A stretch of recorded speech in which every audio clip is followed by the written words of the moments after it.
Chapter 50. After a proper resistance on the part of Mrs. Ferrars, just so violent and so steady as to preserve her from that reproach which she always seemed fearful of incurring, the reproach of being too amiable, Edward was admitted to her presence, and pronounced to be again her son. Her family had of late been exceedingly fluctuating.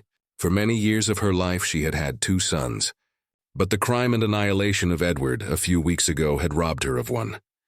The similar annihilation of Robert had left her for a fortnight without any. And now, by the resuscitation of Edward, she had one again. In spite of his being allowed once more to live, however, he did not feel the continuance of his existence secure, till he had revealed his present engagement. For the publication of that circumstance, he feared, might give a sudden turn to his constitution, and carry him off as rapidly as before. With apprehensive caution, therefore, it was revealed, and he was listened to with unexpected calmness. Mrs. Ferrars at first reasonably endeavored to dissuade him from marrying Miss Dashwood by every argument in her power, told him that in Miss Morton he would have a woman of higher rank and larger fortune, and enforced the assertion by observing that Miss Morton was the daughter of a nobleman with £30,000, while Miss Dashwood was only the daughter of a private gentleman with no more than 3. But when she found that, though perfectly admitting the truth of her representation, he was by no means inclined to be guided by it, she judged it wisest, from the experience of the past, to submit, and therefore, after such an ungracious delay as she owed to her own dignity, and as served to prevent every suspicion of goodwill, she issued her decree of consent to the marriage of Edward and Eleanor. What she would engage to do towards augmenting their income was next to be considered, and here it plainly appeared that though Edward was now Heronley's son, he was by no means her eldest. For while Robert was inevitably endowed with £1,000 a year, not the smallest objection was made against Edward's taking orders for the sake of 250 at the utmost, nor was anything promised either for the present or in future, beyond the £10,000, which had been given with Fanny. It was as much, however, as was desired, and more than was expected by Edward and Eleanor, and Mrs. Ferrars herself, by her shuffling excuses, seemed the only person surprised at her not giving more. With an income quite sufficient to their wants thus secured to them, they had nothing to wait for after Edward was in possession of the living but dirtiness of the house, to which Colonel Brandon, with an eager desire for the accommodation of Eleanor, was making considerable improvements, and after waiting some time for their completion, after experiencing, as usual, 1,000 disappointments and delays, from the unaccountable dilatoriness of the workmen, Eleanor, as usual, broke through the first positive resolution of not marrying till everything was ready, and the ceremony took place in Barton Church early in the autumn. The first month after their marriage was spent with their friend at the mansion house, from whence they could superintend the progress of the parsonage, and direct everything as they liked on the spot, could choose papers, project shrubberies, and invent a sweep. Mrs. Jennings's prophecies, though rather jumbled together, were chiefly fulfilled, for she was able to visit Edward and his wife in their parsonage by Michaelmas, and she found in Eleanor and her husband, as she really believed, one of the happiest couple in the world. They had in fact nothing to wish for, but the marriage of Colonel Brandon and Marianne, and rather better pasturage for their cows. They were visited on their first settling by almost all their relations and friends. Mrs. Ferrars came to inspect the happiness which she was almost ashamed of having authorized, and even the Dashwoods were at the expense of a journey from Sussex to do them honor. "I will not say that I am disappointed, my dear sister," said John as they were walking together one morning before the gates of Delaford House. "That would be saying too much, for certainly you have been one of the most fortunate young women in the world as it is. But I confess, it would give me great pleasure to call Colonel Brandon brother.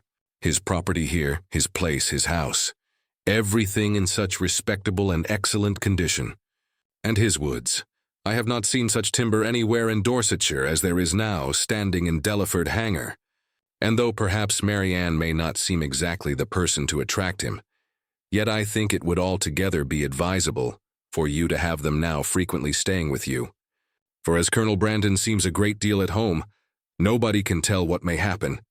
For when people are much thrown together, and see little of anybody else, and it will always be in your power to set her off to advantage and so forth. In short, you may as well give her a chance, you understand me.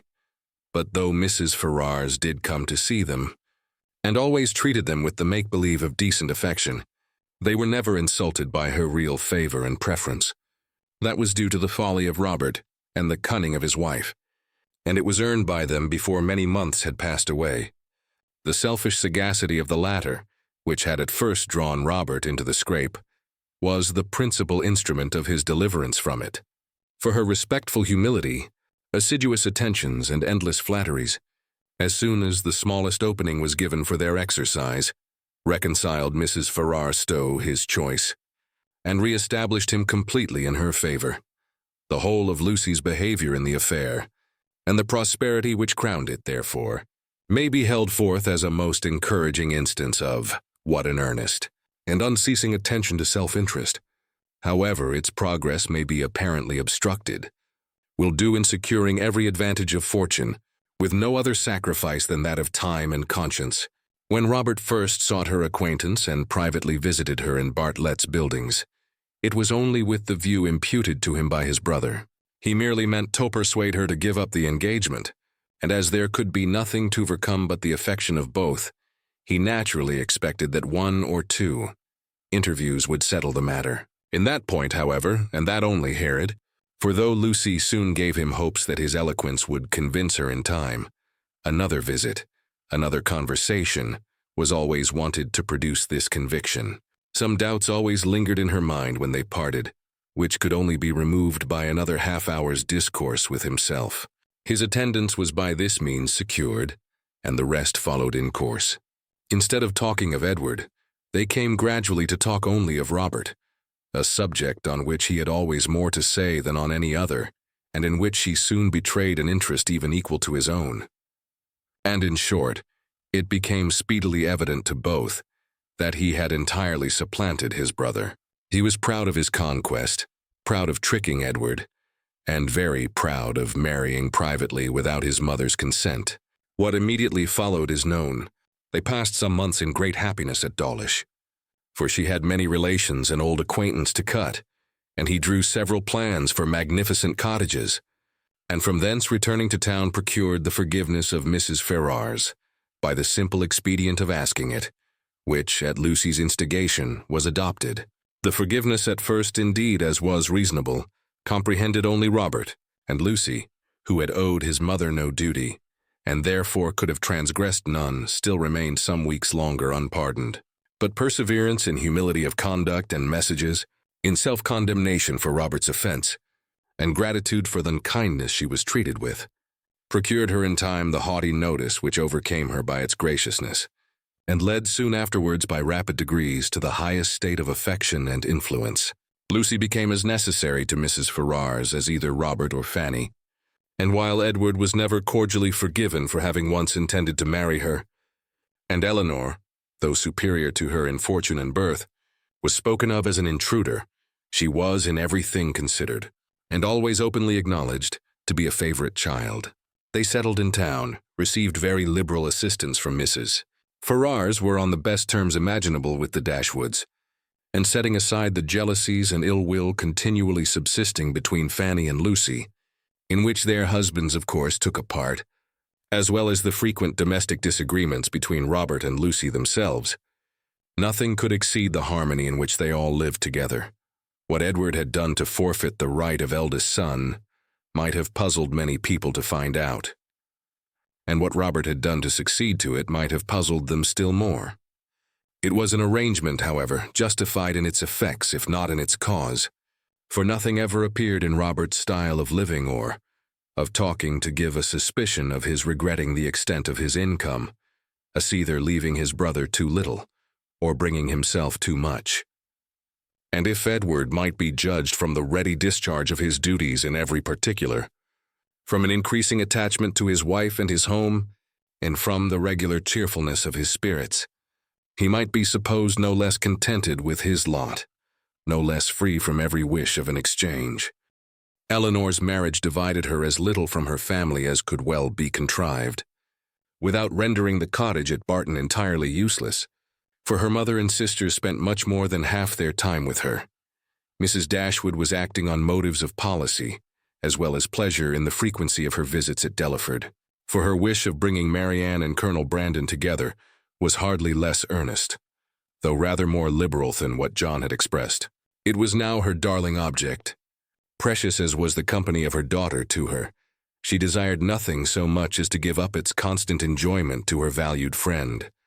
And to see Marianne settled at the mansion house was equally the wish of Edward and Eleanor. They each felt his sorrows and their own obligations, and Marianne, by general consent, was Tobe the reward of all. With such a confederacy against her, with a knowledge so intimate of his goodness, with a conviction of his fond attachment to herself, which at last, though long after it was observable to everybody else, burst on her, what could she do? Marianne Dashwood was born to an extraordinary fate. She was born to discover the falsehood of her own opinions, and to counteract by her conduct her most favorite maxims. She was born to overcome an affection formed solid in life as at 17, and with no sentiment superior to strong esteem and lively friendship, voluntarily to give her hand to another, and that other, a man who had suffered no less than herself under the event of a former attachment, whom, 2 years before, she had considered too old to be married, and who still sought the constitutional safeguard of a flannel waistcoat. But so it was. Instead of falling a sacrifice to an irresistible passion, as once she had fondly flattered herself with expecting, instead of remaining even forever with her mother, and finding her only pleasures in retirement and study, as afterwards in her more calm and sober judgment she had determined on, she found herself at 19 submitting to new attachments, entering on new duties, placed in a new home, a wife, the mistress of a family, and the patroness of a village. Colonel Brandon was now as happy as all those who best loved him believed he deserved to be. In Marianne he was consoled for every past affliction. Her regard and her society restored his mind to animation, and his spirits to cheerfulness. And that Marianne found her own happiness in forming was equally the persuasion and delight of each observing friend. Marianne could never love by halves, and her whole heart became, in time, as much devoted to her husband as it had once been to Willoughby. Willoughby could not hear of her marriage without a pang, and his punishment was soon afterwards complete in the voluntary forgiveness of Mrs.